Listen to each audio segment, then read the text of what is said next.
নাসিরনগরে ঘন ঘন লোডশেডিংয়ে জনজীবন বিপর্যস্ত, ব্যাহত হচ্ছে পরীক্ষার্থীদের পড়াশোনা। এস.কে মামুন মিডিয়া ২৪ প্রতিবেদক, নাসিরনগর। ব্রাহ্মণবাড়িয়ার নাসিরনগর উপজেলায় গত কয়েকদিন ধরে তীব্র লোডশেডিং ও অস্বাভাবিক বিদ্যুৎ বিভ্রাটে জনজীবন চরম বিপর্যস্ত হয়ে পড়েছে। ২৪ ঘণ্টার মধ্যে অর্ধেকের বেশি সময় বিদ্যুৎ না থাকায় ভোগান্তির শেষ নেই সাধারণ মানুষের।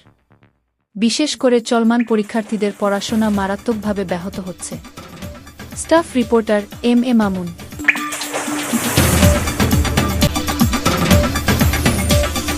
S.K. Mamoon Media 24। স্থানীয় বাসিন্দাদের অভিযোগ, উপজেলায় প্রতি ঘণ্টা পরপরই বিদ্যুৎ চলে যাচ্ছে। কোনো কোনো এলাকায় টানা কয়েক ঘণ্টা বিদ্যুৎ থাকছে না। রাতদিন সমান্তালে এই লোডশেডিং চলায় গরমে অতিষ্ঠ হয়ে পড়েছে শিশু ও বৃদ্ধরা। ডিজিটাল জীবনযাত্রা ও ব্যবসায়িক কার্যক্রমও স্থবির হয়ে পড়েছে। সামনে গুরুত্বপূর্ণ পরীক্ষা থাকায় শিক্ষার্থীরা সবচেয়ে বেশি বিপাকে পড়েছে। সন্ধ্যার পর বিদ্যুৎ না থাকায় মোমবাতি বা হারিকেন জ্বালিয়ে পড়াশোনা করতে হচ্ছে তাদের। দীর্ঘক্ষণ বিদ্যুৎ না থাকায় তীব্র গরমে মনোযোগ ধরে রাখা অসম্ভব হয়ে পড়ছে বলে জানিয়েছে অনেক পরীক্ষার্থী। অভিভাবকরা ক্ষোভ প্রকাশ করে বলছেন, এভাবে চলতে থাকলে পরীক্ষার ফলাফলে বিপর্যয় নেমে আসতে পারে।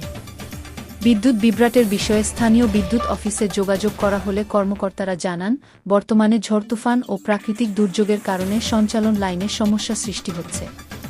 অনেক জায়গায় গাছপালা ভেঙে পড়ায় লাইন মেরামত করতে সময় লাগছে। ঝোড়ো হাওয়ার কারণে নিরাপত্তা নিশ্চিত করতে সাময়িকভাবে বিদ্যুৎ সরবরাহ বন্ধ রাখা হচ্ছে বলেও তারা দাবি করেন। তবে সাধারণ গ্রাহকদের দাবি, ঝড় না থাকলেও লোডশেডিংয়ের মাত্রা কমছে না।